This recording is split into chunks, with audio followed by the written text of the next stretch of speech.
ကျွန်တော်ရဲ့ Guitarist Mon ဆိုတဲ့ YouTube channel ကနေကြိုဆိုပါတယ်ကျွန်တော် guitar lesson လေးတွေတီးတာလေးတွေပေါ့နော်အကျိုးရှိမဲ့ဟာလေးတွေကျွန်တော်ဒီမှာတင်ပေးမှာဖြစ်ပါတယ်ဆိုတော့ဒီနေ့ဒီဘက်ပေါ့နော်ကျွန်တော်တင်ပေးမဲ့ခြင်းလေးကတော့ sharing လုပ်မဲ့ခြင်းလေးကတော့လောက healing ပြင်ဆိုတဲ့ခြင်းလေးပါဒီတခြင်းလေးကကော့ဖွဲ့စည်းပုံနဲ့အရန်လာပြီးတော့ဒီတခြင်းလေးကိုတီးလိုက်လို့ရှိရင်ပေါ့နော်ကိုကင်နေကြမဟုတ်တဲ့ကော်လေးလည်းတီးသွားမယ်ပေါ့နော်ဆိုတော့ကျိုးကျေးဇူးကများပါတယ်ဆိုတော့ဒီတခြင်းလေးကိုအကုန်လုံးပဲတီးတက်ထားတယ်လို့ကျွန်တော်ထင်ပါတယ်နည်းနည်းတော့ခက်ပါတယ်ဒီတခြင်းက basic level အနေနဲ့တော့တီးဖို့မလွယ်ပါဘူးမကော့ကော့လေးတွေတော်တော်များတီးနိုင်နေပေါ့နော်ဒါပေမဲ့ကော့လို့ကြားနေကြမဟုတ်တဲ့ကော့လေးတွေဆန်းပြီးတော့ဒီ jazzy ဖြစ်တဲ့ကော်လေးကိုစာတီးကြည့်ခြင်းနဲ့ဆိုရင်ဒီတခြင်းလေးနဲ့ကျင့်လို့ရပါတယ်ကော်တွေတော်တော်များများပါဝင်ပါတယ်အရင်လည်းလာပါတယ်ပေါ့နော်ဆိုတော့ကျွန်တော်လည်းတူတူလိုက်ပြီးတော့တီးကြည့်အောင်ပေါ့နော်ကျွန်တော်ကော်လေးတွေလည်းပြပေးမယ်တေးစိတ်နှုတ်လေးလည်းကျွန်တော်ချပေးမယ်ပေါ့နော်ဆိုတော့သူ့မှာ intro လေးပေါ့နော် intro ကကျွန်တော်ဒီလိုမျိုးကျွန်တော်တကောချင်းကျွန်တော်ပြပါမယ်နော်ဘာလို့ကော့အရင်များတဲ့အတွက်ကြောင့်ကျွန်တော်တချင်းလေးလည်းနည်းနည်းညီးပြရင်လည်းလိုက်တီးလို့ရအောင်ပေါ့နော်ဆိုတော့အဲ့ဒါလေးကျွန်တော်တစ်ချက်ပြပေးမယ်နော် intro လေးက G major 7နော်ဒီလိုကိုင်းနေပြီး G ဒီလိုကိုင်းနေကျွန်တော်ဒါမှမဟုတ် G7 လည်းပါမယ်နော် G7 ဒီလိုကိုင်းနေပြီး G ကိုကျွန်တော်ဒီလိုပဲကိုင်းနေနော်ဘာလို့ဒီအခုတီးတဲ့တခြင်းမှာကျွန်တော်ဒီလိုကိုင်းရတာကျွန်တော်ပေါ်ကြလို့ဒီလိုမျိုးကိုင်းလိုက်တယ်ပေါ့နော်ဒါလည်း G ပဲပေါ့နော်ဒီကိုင်းနေပြီးရင် B minor 7ကိုင်းပါတယ်ကျွန်တော်ဒါ jazzy ထားပါတော့ဒါတော့ကျွန်တော်ဒီ jazz chord တွေကိုင်းပြီးကိုင်းတာများ B minor 7 B minor 11နော်ပြီးရင် A minor 7နောက်ဒီမှာ B ရှိတယ်ဒီမှာ A ပေါ့အဲ့ chord လေးတွေကသူကတကောရသွားလို့ရှိရင်ပွားလို့ရတယ်ဒီမှာကိုင်း B minor 7မှာ B note ရှိရအောင်နော်ဒီမှာကိုင်း A note ရှိရနော်ဒီမှာကိုင်း G note ရှိရအဲဆိုရင်ဒါ G minor 7ဖြစ်သွားပါဒီမှာကိုင်းဒါ F minor 7ပေါ့နော်အဲ့လိုလေးပွားလို့ရမှာနော်ဒီအကုန်လုံးပါနော်ဆိုတော့တကောရရင်နောက်ထပ်ပွားကိုင်းလိုက် chord တွေအများကြီးရမှာနော်ပြီးရင် D7 flat 9 D7 flat 9ဒီမှာရှိပါတယ်ဒီတန်ပါနော်နော် chord လေးကျွန်တော်ပြထားတယ် D7 နော်7 flat 9ကနေ D7 ကိုပြောင်းရင်ဒီလက်နှစ်ချောင်းကိုမထားခဲ့နော်ပြောချင်တယ်က chord တစ်ခုနဲ့တစ်ခုပြောင်းတဲ့အချိန်မှာမလိုတဲ့လက်တွေကိုအမြဲတမ်းခြံခဲ့ဇုံကြီးလွတ်ပြီးတော့ဒါ D7 flat 9ဇုံကြီးလွတ်ပြီးတော့ဒီလိုကြီးကိုင်းတာမျိုးဟုတ်မလုံနဲ့ပေါ့နော်အတန်လေးဆက်နေအောင်လို့သူ့ရဲ့လိုတဲ့အတန်ဝဲမြင်မြင်ပြောင်းလိုက်ဖို့လို့ပေါ့နော်ဒါတစ်ခုပေါ့ပြီးနောက်တစ်ခါ G major 7ပါမယ်ဒါအပေါ်မှာဒီမှာပြန်မယ်နော်အဲကျွန်တော် intro လေးကျွန်တော်အတူတူတီးကြည့်အောင်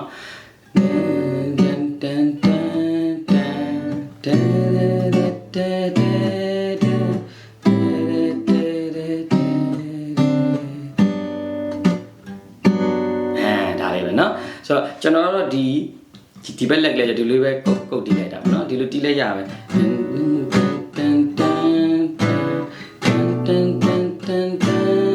ဒီလိုတီးရနော်ဒါကိုအစင်မျိုးတွေ down မတီးလိုက်ရတယ်နော်ဒီ P နဲ့ပတ်သက်ပြီးတော့ကျွန်တော်အများကြီးမပြောတော့အဓိကဒီတချင်းရဲ့ chord တွေကိုကျွန်တော်လိုက်ပြီးတော့ကျင့်စေချင်တာပေါ့နော် chord ဒီတိုင်းလေးလည်းတီးရမယ်အတန်လေးဒီလိုလေးဆွဲပြီးတီးသွားလိုက်ရပါမယ်နော်ဆိုတော့ဒါ verse ပိုင်းsorry ဒါဟိုဟာ intro ပိုင်းနော် verse ပိုင်းသွားမယ် verse ကကျတော့စပြီနော် G major 7 G6 နော်ပထမဆုံးနော်ဒါဟုတ်နော်ပြီးရင်ဒုတိယပါကော B minor 7 B minor 11အဲ့လိုပဲ1 2 3 4နော်အဲ့လိုမတောင်းနော်ဒီလိုတောင်းအဲ့ဆိုဟုတ်နော်ဒါဆိုရင်ဒါကျွန်တော်ဒါနှစ်ပါးမြောက်ပြီးသွားတယ်နော်ပြီးချင်းလေးများညီကိုဗဒီမှာဖွင့်တော့ချင်းလေးများညီလို့မှာ D minor 7ဒီလိုမျိုးကိုက်ပါတယ်နော်ကော်လေးလည်းပြပေးထားတယ် D minor 6 D minor 7နဲ့ D minor 6ကိုပြောင်းဒါလေးပဲဒီဟာလေးပဲပြောင်းရမယ်ချင်းလေးများညီလို့ဖွင့်တော့နော်ပြီး B minor 7 flat 5ဆိုတော့ကောလောကလေးကိုတွေ့ရတယ်နော်ကောအဲ့ဒါပါ B minor 7 flat 57เนาะအမကော်လေးတွေကြည့်ပြီးသားကန်ကြီးเนาะကော်တွေအရင်များတော့ကျွန်တော်ပြန်ကြော့နေလို့ရှင်ကြာမှာဆိုလို့ပြီးဒီမနေပေါင်းမှာဒါဆိုဒါ A minor 7ခုနအတိုင်းပဲ A minor 11ခုနလည်းလိုပဲ B minor 7 B minor 11ဟုတ်ပြီเนาะ ပေးတက C minor ကို A bass note ထည့်ထားအမှန်တော့အဲ့လိုခွင်းစားခွင်းမင်းနဲ့ပြရမှာမဟုတ်နော်ကျွန်တော်ကော်မှာကျွန်တော် line တွေကိုမြင်းဆောင်တွေရှုပ်ကုန်မှာဆိုကျွန်တော်ခွင်းစားခွင်းနဲ့ပြအမှန်တော့အဲ့လို line ဆောင်လေးနဲ့နော် C minor မြင်းဆောင် A ပေါ့နော်ဒါဆိုသူက bass က A ကဒီမှာ C minor ကိုမှာတဲ့ A bass ထည့်ပါဆိုတဲ့ပေါ့နော်ဟုတ်နော်ပြီးရင် C minor A ထည့်ရတယ်ဒါကရှင်းမှာပြီးရင် C minor 6ဒီမှာဒါကျွန်တော်ဒါပေါ့ဟိုပါပေါ့ jazz chord တွေရဲ့သဘောတရားနော်ဒီလိုမျိုးလေးကိုင်တော့နော်ဟုတ်နော်ပြီးရင်ဒါဆိုအစပြန်ကြည့်မယ်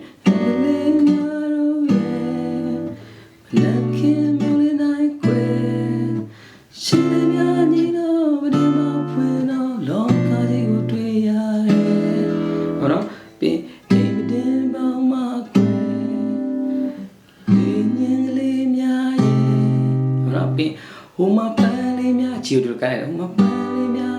ဟိုမှာမိုးသားများ G+ ဒီလိုကိုင်လိုက်ရပန်းလေးများဟိုမှာမိုးသားများဒီလိုကိုင်လိုက်ရလိုက်ထည့်လိုက်တာနော်မိုးသားများပြင် G6 E7 လာရချင်းကရောင်စုံရှူရင်းများနော်ဒါအမှ E7 G6 ကဒီမှာကိုင်နေပြီးတော့ခုနကောပဲ B minor ရဲ့ B minor 11နော်ပြီး D minor 6ဘယ်မှာလဲဒါပါနော် D minor 6ဘယ်မှာလဲမင်းလေးတယောက်ရှိနော်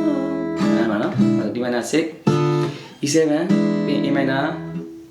7 ရ A minor 7 ကိုင်ပြီး E minor 11နော်ပြီးရင်ခုနလိုပဲ C minor A ထည့်တဲ့ကော်လာမယ်ပြီးတခါ C minor 6ပြန်လာမယ်နော်ပြီးရင်G major 7ပြီးရင် G6 G6 မှာ sorry G6 နောက်ပြီးရင် B minor 7ဒီလိုလေးကင်လိုက်ဒီလိုကင်လိုက်ရပါနော် 7နော် B minor 7 E9 နော်ပြီးရင်ဒီမှာ A minor 7 D7 flat 9ပြီးရင် G ဒါ G ကတော့အဖြစ်ဒါဆိုရင်ကျွန်တော် intro မှာပါတဲ့ကော်တွေစုံသွားပြီเนาะကျွန်တော် intro လေးတစ်ခေါက်ကျွန်တော်တီးဆိုပြမယ်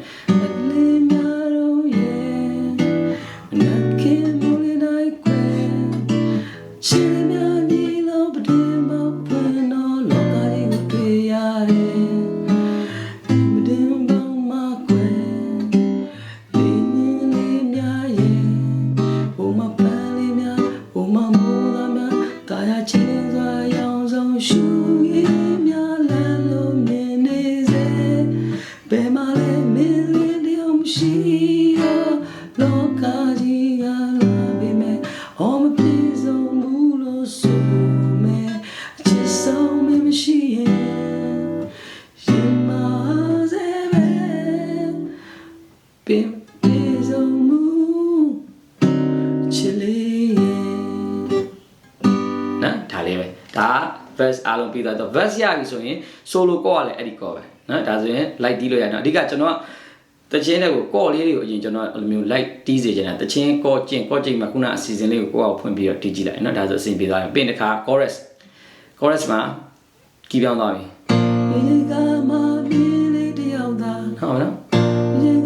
B flat ခိုင်းเนาะ F F ကရိုးပုံမှန်တီးတဲ့ F ပဲเนาะ F7 ကျွန်တော်တော့ပြောနေရှိနေပါရဲ့စမ A minor 7 flat 5ဆိုရကောဒီကောလေးနော်မှာကောလေးလည်းပြပေးထားတယ်ပြီး D7 နော်အဲ့ဒါဒီကမမင်းလေးတယောက်သာကျွန်တော်တော့ပြောနေရှိနေပါရဲ့အလုံးဟာပြေဆုံးပြီး E minor 7 flat 5ဒီပဒရီကိုင်းတေကောင်းသွားမယ်ဒါကဒီ E minor 7 flat 5ဒီလိုကိုင်းတယ်နော်ပြီးရင် D major 7 D major 7ဒီလိုကိုင်းတယ်နော်နော်ဒီကောင်မပေါအောင်တော့ဒါလည်းပြီးဒါပါပဲကွယ်1 2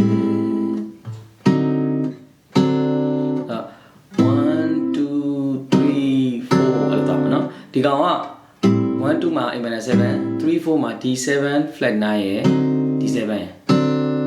ဒါလေးပဲဒါဆိုရင်ဒီသချင်းနဲ့ပတ်သက်တဲ့ chord တွေ ဆုံးသွားပြီเนาะဒါဆိုရင်ကိုယ့်အကိုလိုက်ပြီးတော့ချိန်လို့ရပြီလို့ကျွန်တော်ထင်ပါတယ်ကိုရက်တစ်ခေါက်ကျွန်တော်ပြန်ပြီးပြမယ်เนาะ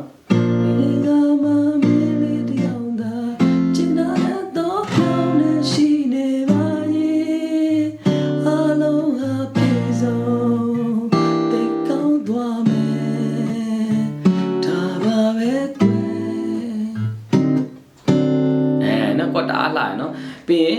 solo လာမယ် solo မှာလည်းအဲ့ verse ကပေါ်တိုင်းပဲတည်ရုံပဲတကယ်ပြီးရင် verse ပြန်လာပြီးပြင်သိမ့်ပြီเนาะဒါပဲ